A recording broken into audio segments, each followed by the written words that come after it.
Welcome everyone to Autumncast, the official podcast of Off Trail Market, and I'm here with my partner Jerry and a very special guest tonight. So tonight we welcome Dustin Coles, who's the founder of North Country Gear Works. Dustin's one of our early supporters and first vendors who set up a shop and began selling his products on Off Trail Market. So really excited to have the opportunity to return the favor in a very, very small way, and learn a little bit more about him through this podcast. So welcome to the show, Dustin. Yeah, thanks for giving me the chance to talk about it here. Yeah, absolutely. So Yeah, glad to have you here. Go yeah, ahead, Matt. so Dustin, curious. You're based out of kind of the Allegheny National Forest area in Bradford. So what's it like growing up out there and spending some time out that way? Yeah, I've pretty much been here most of my life. Grew up here in the Bradford area. You're kind of on that northern part of the Allegheny National Forest. It's kind of a unique area in its own right. And in a lot of ways, I like to think of Bradford itself as kind of like one of those birthplaces of American innovation. We've got like Zippo, lighter company started here. There was a hauling carburetor company, and then a lot of innovation through the oil and gas industry. So I didn't know that. yeah, it's an interesting place to grow up when you have all that history around you. And then it's interesting too from like a cultural region. Like you've got a little bit of the Great Lakes, the Northeast, that northern Appalachian feel to it. So you kind of get in this interesting mix of a lot of different outdoor recreation. Like, you can go That's ice awesome. fishing. You ice fish in the winter. You got the trout fishing, walleye fishing is really big up around here, and then Pennsylvania, along with like Michigan, Wisconsin, the big deer hunting states. Yeah. You're pretty big bear hunting too, right? Yeah, around here it is for sure. Yeah. Do you do quite a bit or? I've gone out a few times. We are right on the New York State border, so at least the past couple years, I think it's pretty much always like this. That New York State rifle season opens that same day that the Pennsylvania bear season does. So I Gotcha. usually defer and I'll go hunting in New York State. Yeah. That makes some sense. Yeah. Yeah. So did you grow up kind of just living the life, being outdoors and hunting and fishing and all of that, or did you start that later on? Yeah, I grew up doing it. I mean, I started going with my dad from a pretty young age. He his main thing has always been like archery deer hunting. So I would tag along with him there where and when I could. And then during rifle seasons I would go out with him pretty much all the time. Um he never like that was his thing. He was archery and deer hunting. So some of this other stuff I kind of gotten introduced to myself. Um, like some of the stuff I like doing personally more than anything now is upland bird hunting. Um, I kind of got into that throughout college and do that Yeah. So now. But how'd you get into upland bird hunting? I had some friends growing up that had Brittany's, so I would go with them a few times. And then so I went to college down in West Virginia. I went to West Virginia University. My field of study there was wildlife and fisheries resource management. So we Yeah, had we a were lot of definitely going to ask about that. So yeah, okay. that's a great background for overall this whole podcast and just what I mean, obviously you're studying what we all kind of dream of doing. So Yeah. Yeah, and it's a great program, and they had a lot of, like, guest speakers come in, and because you had that mix of people that were, they grew up hunting, that was lived and died hunting, fishing. Then you had, like, I guess, like, the more like the animal lovers side of that program. So we had all these classes, like, introducing people to hunting, introducing to the ethics of hunting, and within those classes, they had guest speakers come in. And we had a guest speaker one time from the Rough Grouse Society, and my professor mentioned, yeah, she's come down from Warren, Pennsylvania. That was like 40 minutes from here.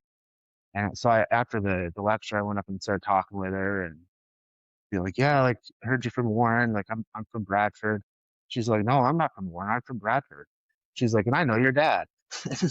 Yeah. So I Yeah, got small talking. world, huh? Yeah, I got talking to her more and more about it, and just kind of got into it myself from there. That next year, I ended up buying a Brittany myself, and I mean, it was pretty fun. Like we would go out pretty much every night together, and so we had Pennsylvania does a lot of pheasant stalking. They had a big pheasant stalking program on the state game land. So down outside, I was in Pennsylvania, but outside of Morgantown, there's a couple game lands that they put pheasants on, and well, we went out there all the time.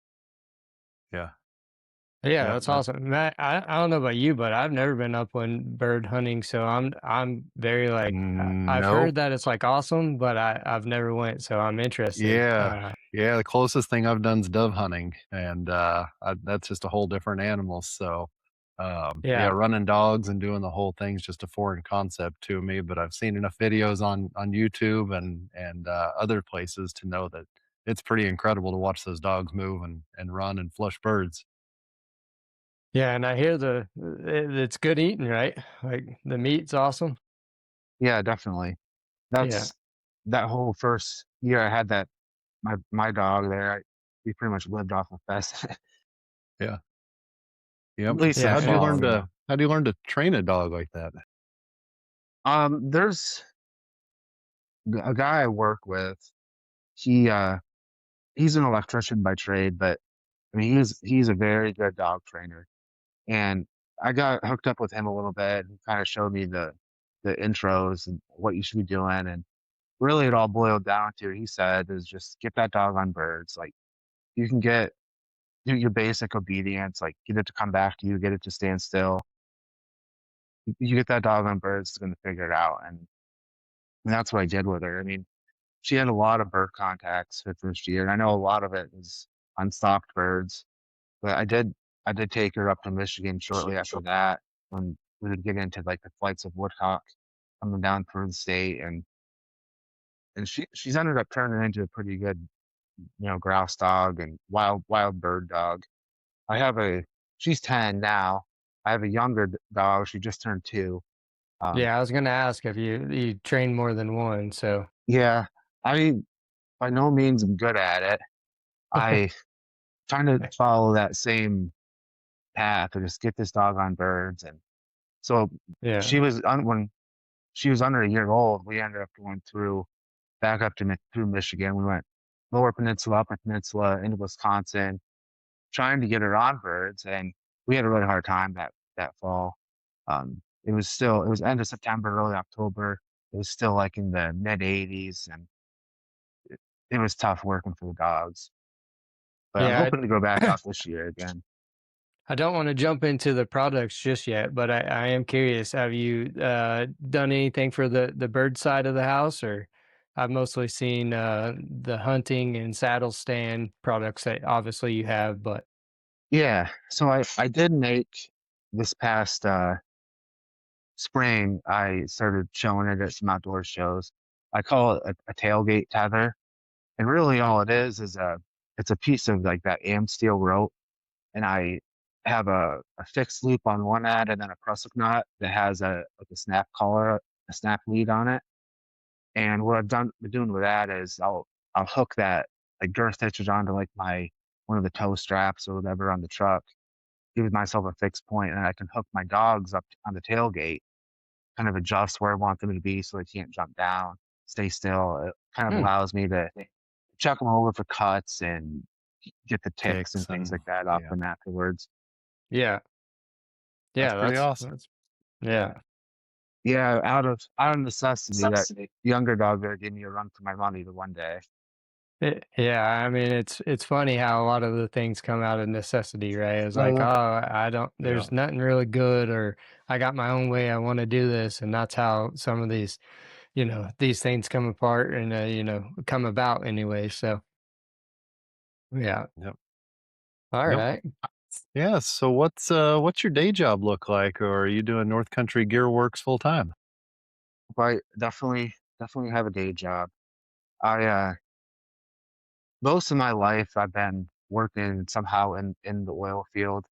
Now, sh- after I graduated college, I worked for almost a year as a well tender, going out and checking oil wells and making sure everything's pumping right, fixing things here and there.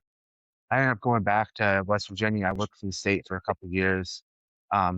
We did down there was a bunch of stream restoration work, and then we took some. Each had like these different sections of the state where all these flood control dams were, and a big part of that job was doing inspections and maintaining those flood control dams. But then I came home after a couple of years there, and I'm working at an oil refinery here in town. I work out at the environmental department. So Okay. primarily, what my day job is there is I handle all the environmental side of like waste and asbestos management. That's So a pretty lot of important stuff. restoration. Yeah. Yeah. So the stream restoration, like, how's that kind of work? You're outside most of the time. You're in the field. You got It to was travel a lot. Yeah, we did. We did travel a fair amount. Like they had it broke up in like north and south part of the state. Um, and I was just like a technician at the time. So a lot of my role in that was doing the initial like stream surveys. So we would go out and get all the data, plot it, and then some of the more senior uh, people on staff would kind of do some of the design work. But they did send me down to a class in North Carolina with I can't remember his name now, but he trained under Luna Leopold, No. Okay. and so he's kind of like he wrote the book on all of this stream restoration work, and it was a really neat experience. We got to learn a lot from him. At the time, he was like in his 70s, and that's all he does all his life is just stream work. So he's just bouncing around in the creek and like full of energy, full of life. It That's seems like awesome. a pretty cool job. I know there's probably like tedious parts of it, obviously, right? And then the data entry side, but uh, You probably find some again, pretty good you, fishing holes. yeah, Yeah, yeah, and hunting holes, right? So, yep. yeah, Yeah, and he was based out west and out of Colorado, and that was kind of his whole deal. He's like, "I know where all the fishing spots are." Yeah. yeah, yeah. Yeah. Not a bad guy to know. So, No. Yeah, for but sure. For sure. So yeah, so at what point did you decide you were gonna go found a company and start making gear and selling it to the public? Back when I was in college, like 2016, 2017, 18 time frame, a lot of it kinda the spark for it started. I Around that time, like I mean, I grew up hunting out of the national forest, but I always had access to stuff. Like I had tree stands, I had a truck, I knew places to go. And when I got down to West Virginia, I was kind of like starting over with this blank slate. I was driving a Prius. I didn't have any good gear, didn't have any tree stands. So I was like, okay, how do I make this transition? Because I want to go hunting. That's what I enjoy doing. I enjoy being outside. But how do I yeah, make this transition from like being home to from what I used to this it was a totally different planet, really. Um, but yeah, around that same time, like Meat Eater, like that yeah. started becoming really Steven popular. Ranella, yeah. Yeah, I and watch him all the time. Like, y- yeah, yeah, and I did too. And I still enjoy his stuff, but at the yeah, time, it really started to introduce me into like that like technical gear and technical equipment. And Tethered, like the saddle hunting company, kind of started getting recognized around that same time, yeah. and it kind It of was blew all up. this. Yeah, Yeah, it was that missing link for me.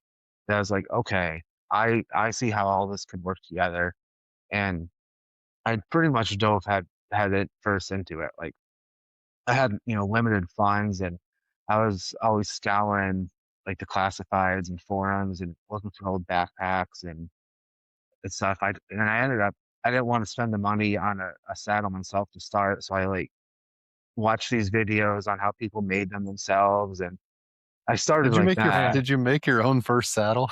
I did. Yeah. Yeah. That's Man, bold. yeah, that's ballsy. So the reason I don't saddle hunt is probably because I'd kill myself, but it's just because I haven't tried. So, Matt actually is a saddle hunter, so I just haven't ever dove into it. But it's awesome that you created your own first saddle, but Yeah. again, kind of out of necessity, right? You didn't want to Yeah. go pay top dollar for, tethered or whatever's coming out, right? So, Right. Right. And yeah, but and I've always was trying to tweak things. Like I didn't like how the backpack sat. Or I wish there was a pocket, or like the big one for me was like trying to keep everything organized. So yeah, I would get up the tree, and then like I didn't have a good Mhm. way to hang stuff, and I Yep. wasn't happy with anything that was on the market. yeah. So I think it was my mom for my birthday. She bought me one of those Singer heavy duty like domestic machines. Yep. I started sewing on that, and none of the stuff I made at first turned out any good. Like it was good Yeah, we practice sewed a more than few anything. things of our own, and we can tell you it wasn't very good. So, Yeah, and I'm and still it, definitely learning. yeah, But I went down the rabbit hole of that too, and but anyways, I started making like my own accessory straps, and uh, then my friends at the same time were starting to get into that mobile style of hunting too. So I was making these straps for them, and that was really my only intention. I was like gonna make stuff for myself that I wanted, and then I got contacted by uh, somebody in town here that was working with like the economic development Mhm. programs, and they hold a business competition every year.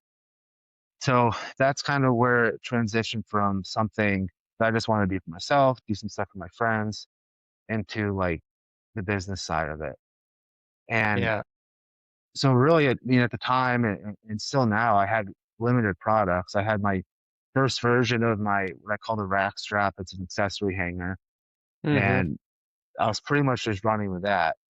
And but get when I had everything, like I would buy Stone Glacier backpacks, and I got into Kafaru and Mystery Ranch. And when I was working with that economic development program, they wanted me to develop like, all right, what's my value proposition? What's my business plan? And okay, I know what my value propositions can be. It's I want to, because what I noticed was like the technical outdoor brands were all Western based, Mhm. and yeah, I didn't feel like they were really hitting the mark for what was needed in the East.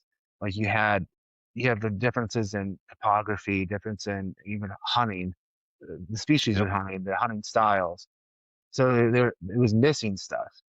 Um, so my value prop, my initial plan was okay. I was going to bridge that gap. I was going to be that Kafaru or Stone Glacier for Eastern and Midwestern guys that are primarily focusing on like whitetail. yeah, Um, and that's still kind of the route I want to take with all of this. yeah. It's a Um, huge market, right? Yeah. yeah, So, Massive. but I got pretty well involved with those economic development programs, and a lot of my time went to that, into like how could I build this from just something I'm doing in a spare bedroom into a true business. So I've spent the last couple of years really trying to go down that route, trying to find different companies that could do contract selling for me, stuff for that place I could go and get fabric cut, help with like design work, and it kind of took away a little bit of it was incredibly beneficial experience. Like I've learned a ton from it, but it kind of took away that like initial spark I had, like that creativity behind it all. Mhm. yeah, And kind of the innovative creativity. Yeah, yeah, like got a lot more technical and I was focusing more on the business side of it and less on what I actually started out wanting to do. And that was to make gear that helped me, improve my time spent in the woods. Um, yeah, so that's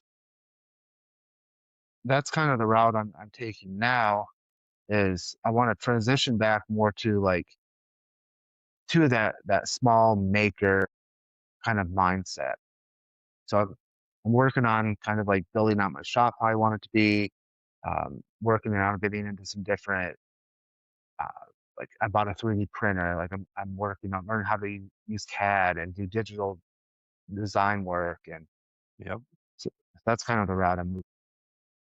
Yeah. So obviously noticed a lot of your products is around organization. Or would you like call yourself like OCD a little bit, or is that just something that's in your nature? Uh, Maybe, maybe a little bit, but I think yeah, what it really goes down to is efficiency. yeah, Like just what I want to, because the time you have, especially now that I have a son of my own, like the time you have to go and do stuff Right. is slimmer, and I don't know, it's almost more cherished in a way. So it's like, what yeah, can I do to make that limited amount of time somebody has to go out and spend doing whatever they enjoy more efficient, more enjoyable?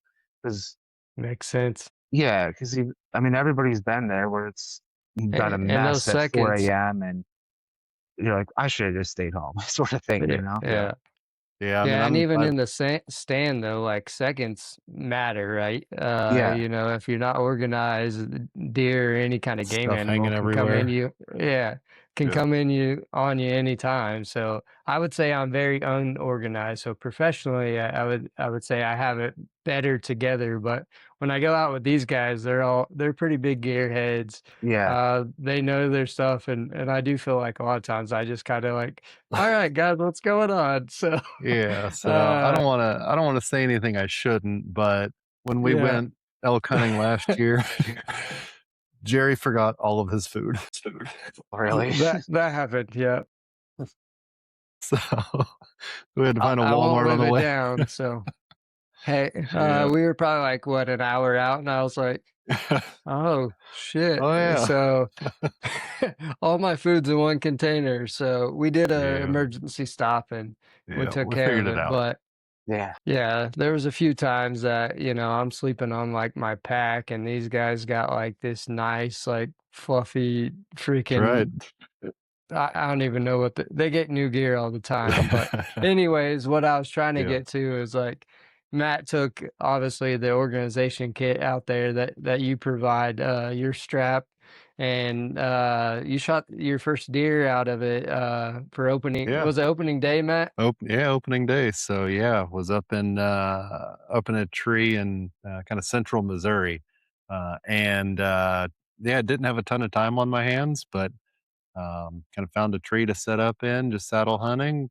Had my rack strap set up, my all my gear hung up in a good spot, and basically 10, 15 minutes after the sun came up, a little doe walked by and just shot it real fast and was in and out in no time.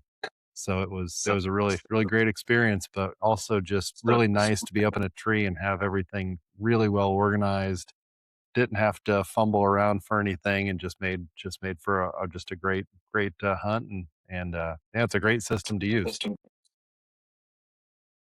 Yeah. That's well for you. I always like hearing stories from people that have used it and enjoy using it.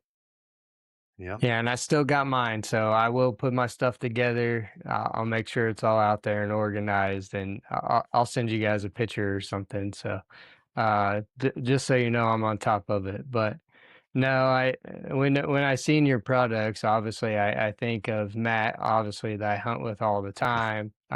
One of our buddies, Sam. They're all they're pretty organized, which is kind of different from what I am out there. At least I would say they take it to a different level. But obviously, there's a market for that. And then again, there's been so many times I'm fumbling around in the tree and games coming in, and I don't know where my stuff is. So that's where this product would really obviously be a benefit. yep, absolutely. So I'm kind of the same way as you are, Dustin. I keep my bags packed basically at all times, and I can be on the road. I tell Jerry this all the time. Like I can be on the road to go out west or go deer hunting within an hour of any moment in time. I've got Yeah. food in bags, I've got backpack packed, I've got my tent loaded. Just basically need to His grab bag's been packed and his food's been packed for, like, months, and Yeah. then months. these Yeah, these guys have, like, a list of, like, everything's weighed out, so down to the I just ounce. feel like yeah, down to the ounce, and I'm over here like, "Huh." Anyways, we Yeah. won't get too much into that, but that's kinda where those comments of, like, just having everything in the right place at the right time, very organized, and, when we seen the product, that's what really jumped out to me, so Yep, absolutely. So getting back to the business a little bit. So what are some of the biggest challenges you ran into whenever you were trying to stand it up? Once I got like this final version of that rack strap that I've been running with that I'm happy with. I is that, like, version 2 or, version version version 2 officially. I mean, yeah, there've been many iterations of it. Um, but this is kind of the one that's stuck, that I've had the most, that I like the most, you know what I mean? But I mean, all the way back when I was selling on my that first Singer, I was making versions of it, and some of my friends still use the absolute original ones that I made them. yeah, and this one, how long is it? Is, like, 8 foot or Yeah, yeah, it's 8 feet. The real the problem that I was having was I would buy from, like, Cabela's, like, just one of the more generic, like, accessory hangers, and some of the trees, like, I guess where I'm from, there's a lot of logging, so you've got, smaller regrowth, but I was walking into some spots in West Virginia that haven't been cut in 100 years, and I was like, "How am I gonna fit?" I couldn't fit it around the tree, and so I was like, "Alright, I need something that's a lot longer," but I wanted that ability to shrink it too, if I wanted to for a smaller tree, so there wasn't as much mess around. So I did. I put one of those sliders on it. You can make it bigger, you can make it smaller. And then the other problem I was having was because I was into these big Western style packs, they were really blocking my field of view. So I needed to have a way to drop it down and get it out of the way. So that's where I came up with that pack adjustment mechanism. gotcha. Yeah, I mean, that's a good idea. I ran into the same type of issues with what I was using before the rack strap. So I had one that would fit around, I mean, it was probably 5.5, maybe 6 feet, and it would not fit around a long or a wide or thick tree. So I was using that. Plus, I took a piece of paracord and basically tied that on the end of it, so then I could kind of tie it around a wider tree and Yeah, still be able to hold it up. So it was just kind of a janky, just thrown together sort of thing that technically got the job done, but also just wasn't exactly the most elegant design. right. Yeah. But yeah, I mean, some of the other issues that I had ran into, I I think one, there's especially in that like make your own gear DIY style communities, you don't have necessarily great access to the quality of materials that you're looking for or wanting to use. Um, so that, I mean, that still continues to be a problem. Like there's some companies out there that are trying to solve that. Like there's a company called Ripstop by the Roll, and that's their whole mission, was to provide makers with the same high quality fabrics that the big companies are using. But you're limited on a lot of it with quantities. Like if you wanted Yeah, one minimum specific quantity, buckle, yeah, yeah, you've got to order 1,000 of them. yeah. So I think that's kind of a limiting factor for for a small business to get into it, is where are you going to source all this stuff from? And you're obviously, if you do find a place to source it, you're buying it at a markup cost. So your input costs are going to go up higher there than some of the larger companies too. Yeah, especially because you just don't have the volume and it's a Right. lot smaller scale. Yeah, that makes a lot of sense. And we ran into some of that issue too when we first originally started with Gunnison Gear, and we had to source a lot more than what we even projected we were going to utilize at first, so on and so forth. But uh, obviously, definitely a problem. You said you broke into, started 3D printing a lot of stuff or trying to. I'm working on it. Yeah. I wanted to kind of tweak some. some of the designs on like accessory hooks. So I wanted to have the ability to kind of do it myself and then print it. So I have been working with a guy who's been very helpful in making the current one. But if he ever stopped doing it, I wanted that ability to do it myself. Yeah, that makes sense. Yeah. Yeah, so what's that process been like? I've seen a lot of 3D printers and I've seen, some folks use them, but I don't have a clue what it actually takes to actually design and build something and have it print something that you created. Yeah, it's been a little bit of a struggle. I mean, I've I've always been fairly good at picking up like new technologies. Um, I'm not necessarily a computer whiz by any means, but I think just growing up from like the '90s to the 2000s, like I have, you kind of have learned to adapt to different stuff as you've gotten older, and so it just takes a lot of messing around.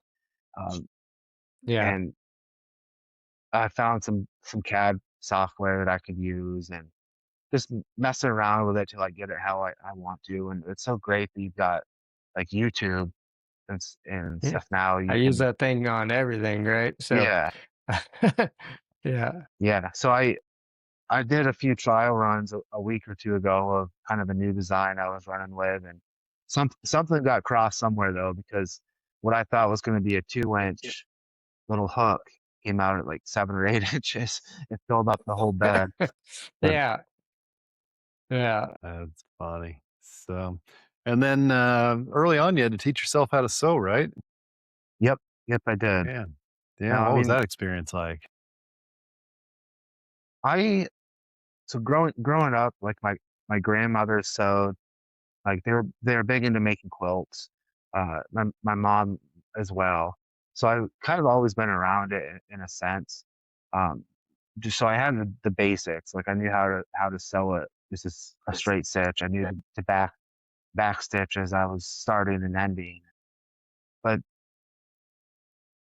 learning on sewing the webbing, which was my main product with that rack strap, it's a lot easier Yeah. because you're not dealing with as much complex curves and in the patterning.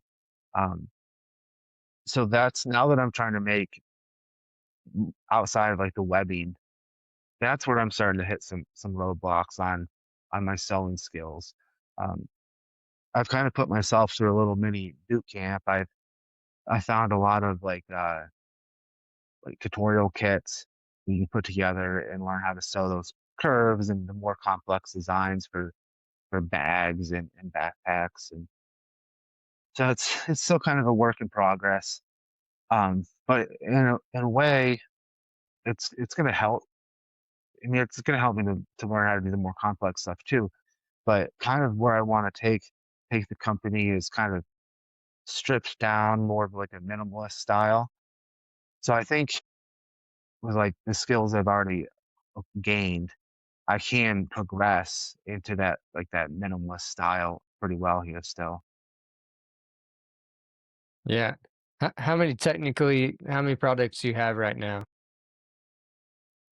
including some accessories. So I've got I have the rack strap version 2. There's 2 main accessories that go along with that. Well, 3, the utility hook, the pack loop, and then like a loop that slides along it just for uh, like girth hitching or hooking the carabiner to it.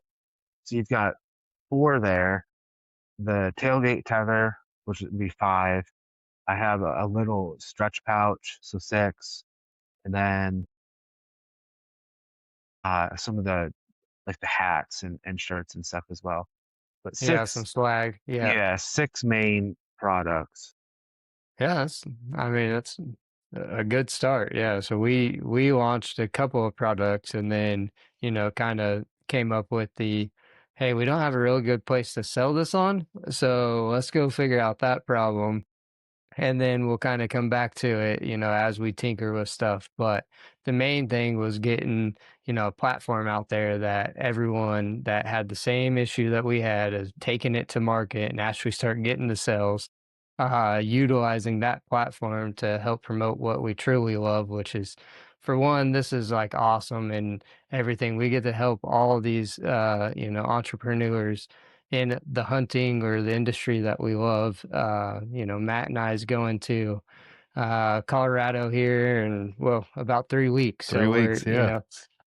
we're chasing elk and muley deers out there pretty soon, but it just gets us engaged with, more people like yourselves, a bunch of people that they're actually just grinding out there trying to do the same thing that we originally started doing, and then kind of flip the script to, help out more on a platform standpoint. But a lot of Yeah. the exact same things that you talked about. I was like, we had to learn to do it ourselves and set up. Matt and I at the late nights trying to figure out the website stuff and the platform, and we went through sewing the products and so on. But it's awesome to hear the kind of same stories, and then hopefully we'll be able to help each other out with going forward. Yep. Yeah, that's when I stumbled across you guys. That's what got me really excited about it was that platform to introduce products to the market. Um, Yeah, especially with like what I'm making, it's kind of niche. Hmm. You're looking at not only you're looking at a hunter, which is a very small portion of the population, you're looking at an archery hunter, even smaller, and then Yep. primarily an archery hunter who hunts out of a tree saddle. You know, yeah, so that I have had a hard time getting that in front of the right audience. I I started going to a lot of trade shows and just locally, nothing large, but you get it in front of somebody who knows what they're looking at. They're like, oh, this is so cool, and yeah. and then you get a lot of people that have absolutely no clue, what it is. Yeah, yeah. Yep. This guy right here. Yeah. Yeah, Yep. So, Yep. But I uh, will say you mentioned archery hunting, but I used it to I used the gear hanger to hold my rifle yeah, while I was up in a tree. So definitely works for a rifle. Don't hold it by the trigger guard, of course, but but had a shoulder strap on it, so held it by that and pointed it down and did a great job with that. So whenever you do go to these trade shows, so how do you show it off, and how do you kind of get the it's vision a good across one. so people can see how it actually works and comes together?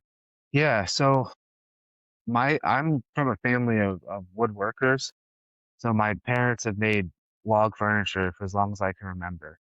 So what we did is we went up and we got just a big hunk of a log, stripped it down, mounted it on a plate.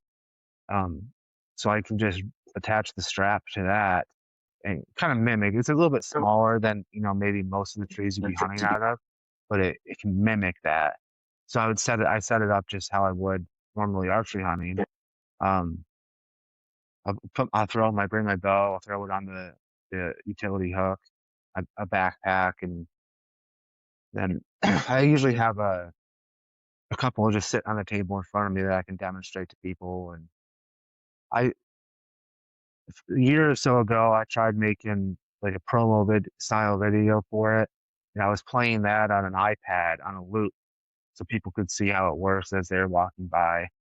Um, I just started getting into some videography work myself. Hmm. So I actually just uploaded to YouTube a couple days ago, my first product demonstration for the rack strap. Nice. Oh, nice. I don't think I've seen that one yet, so I'll have to go check it out. Yeah, it's brand new. Yeah, I'll need help setting it up, so Okay. I'll just throw it out there, and It's I'll not watch it hard, off Jerry. YouTube, and You got I this. no, I seen you do it actually, so Yeah. I was like, oh, this If is I can actually figure it out. it's pretty easy, but Yep. no, Yep. YouTube's a great platform, and then you can almost go learn anything off that. So I'll have to go check that out. But so you have a visual stand there that you're using and mimicking what you would do out in the woods, right? Exactly. Yep. Yeah. Are you getting pretty good feedback on those shows though, or Yeah. Again, it's if it's somebody who would use it for that circumstance, they see the yeah, value in it right away. They're like, okay, yep, I'm gonna get this. This is gonna be great. Just got into saddle hunting. That's usually how the conversation goes. Now, there's some even people that might not necessarily be hunters. they'll come up and see it and like, oh, I could use this camping, or we do a lot of Yeah, whitewater I could see trips. that, like, Like, Hmm. your campsite, right? The yeah, yeah, organization there, yeah. exactly. So I have sold it to some people who've used it for different uses, stuff that I Yeah. never even thought of. And that was one of my It's initial goals was like, I wanted something to everything I made, I wanted to have a multiple use. Like, if somebody was gonna spend money on something I made, I didn't want them just to have, this is only can be used for fly fishing, or this is a you know what I mean, trying to say is Yeah. yeah. versatile. Yeah, yeah, it's not Like just for the a saddle hunters. unitasker. Yeah. Yeah. Yeah, Yeah, so I was really excited when people said, "I'm gonna use this camping," or, "We use this on our float trips," and that was and it has to exciting. make you feel good, right? Like you Oh, created yeah. something Yeah, and absolutely. yeah. Something that I made, somebody's willing to use it on that, like I said, that precious time they have to be out and recreate. Yeah, Yeah. it's pretty awesome. It is, and that was the spark, it's Yeah, and that's what keeps the grind going, huh? yeah, yeah, absolutely. Yeah. So what's next on the list? Talked a little bit about 3D printing, but you got your eye on any new designs or any new products? I do. So kind of going back to wanting to kind of strip things down, take a more minimalist approach. I've kind of gotten into that a little bit myself too. Um, and it's really just comes back to, we have a son now. I'm not going to go out from 4 to, dark every day. I might go out for, 5, 6 hours, and then come back home and hang out with my family. Um, so I've taken kind of that step back approach where I'm taking less stuff out with me, a little bit more mobile. Um, so that's kind of the way where how I want to transition with the North Country Gear Works itself. With that, I'm working on like a minimalist take on a gear hanger, a little bit of a different style, not so much the webbing style, more of a rope style with that, but with some of those same features, so like being able to raise and lower the backpack, fit it around the big trees. Um, and I've wanted to, like, when I go to all these shows, I'll have like my little day pack set up on it, and they're like, "Oh, is this yours?" So everybody loves backpacks, and Yeah, and yeah. that's what I want to get into is I want to start making backpacks and chest packs, and it's a very saturated market though too. I mean, it's Yeah, you see difficult to different compete. versions Yeah, everywhere, right? yeah, Yeah, exactly. especially backpacks. Yep. But everybody loves a backpack, Yeah, myself included. So that's where I want to make, and I think as I improve my workshop space, and that'll give me the chance to really do it. I've toyed around with some ideas over the years. Um, I actually got hooked up with Penn State, Maine, out of State College. They're they're graduates. They're engineers and students for their capstone projects. They do like this big showcase every year, and they get a problem that they try to solve. And I worked with a group of students there. They were working on making a backpack thing for me. Um, Kind of going through the initial design work and doing some load testing, and I yeah, still have that idea floating, Yeah. just to So you figure out how to put it all thinking together. Yeah, so you thinking maybe something for whitetail hunting where you could Yeah, possibly carry something out if you get it, or more exactly, bird hunting, or exactly. More whitetail hunting focused. yeah. Um, Deep woods though, like you're yeah, gonna be able to pack it out. yep. That was the idea, to make it small on the way in so that you're not snagging on branches, but then have the ability to expand it. And you get into there's some people that are trying to solve that problem concurrently. It's like, Yeah. how can you do it a little different than they have, or how can you improve upon some of the ideas that they had? And so yeah, that's yeah. I some mean, of the problems I'm working through on that. But like I yeah, mentioned, that's I'm really into the upland hunting. I'd like to try to start working on some stuff for that too. yep. What comes to That's a mind on upland hunting? Have you got any designs yet, or you just kind of Yeah, I think a lot of it can kind of key in off of each other. Um, Kind of like with like a modular setup.